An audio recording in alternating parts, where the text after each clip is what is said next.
Hi! Hello! అందరూ బాగున్నారా? నేను మాట్లాడుతున్నాను గంధంపల్లి సురేష్ స్వామిని మాట్లాడుతున్నాను.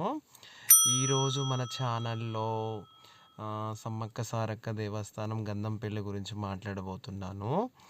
అనగా ఇది మహబూబాబాద్ డిస్ట్రిక్ట్ బయ్యారం మండలం గంధంపల్లి గ్రామంలో ఉందండి. ఈ అమ్మవారు ప్రత్యేకతలు చాలా ఉన్నాయి. ఇక్కడ అమ్మవారు వెలుస్తానికి కొన్ని కారణాలు కూడా ఉన్నాయండి. అమ్మవారు అంటే మొక్కుకున్న వారికి చాలా కోరికలు తీర్చే తల్లి, చక్కని తల్లి. ఎంట్రింగ్స్లో గణపతి ఉన్నారండి. నమస్కారం చేసుకోండి, దండం పెట్టుకోండి. అలాగే చక్కని రంగవల్లు ముగ్గులతో అలంకారం చేసి అమ్మవారి దేవస్థానం ముఖద్వారణం అది. అమ్మవారి ముఖద్వారణం పైన సమ్మక్క సారక్క పౌడిద్ది రాజుల వాళ్ళిద్దరు. అలాగే చిన్నగా మనము లోపలికి బయలుదేరుతున్నాం. భక్తులు కూడా ఇప్పుడే వస్తున్నారండి గుళ్ళోకి. అక్కడ గట్టమ్మ తల్లి, జంట నాగులు, గోపాలకృష్ణుడు, అమ్మవారు, సమ్మక్క సార్లక్క స్తంభాలు. ఇది రేణుకా ఎల్లమ్మ తల్లి పుట్టండి. ఈమె ముత్యాలమ్మ తల్లి, పక్కన రేణుకా ఎల్లమ్మ, జంపన్న దేవుడు. అలాగే మనం తూర్పు నుంచి లోపలికి వెళ్తే గోపాలకృష్ణ స్వామి మనకు దర్శనం ఇస్తారు. ఫస్ట్ అటు రుక్మిణీదేవి, సత్యదేవి అమ్మవార్లు ఇద్దరు.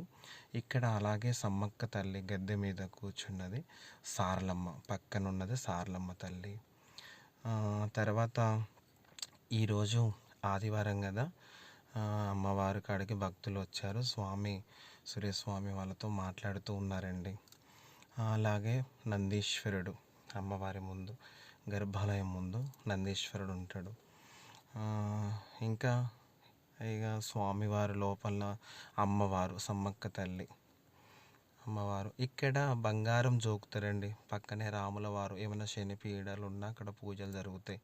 శివాలయం అండి.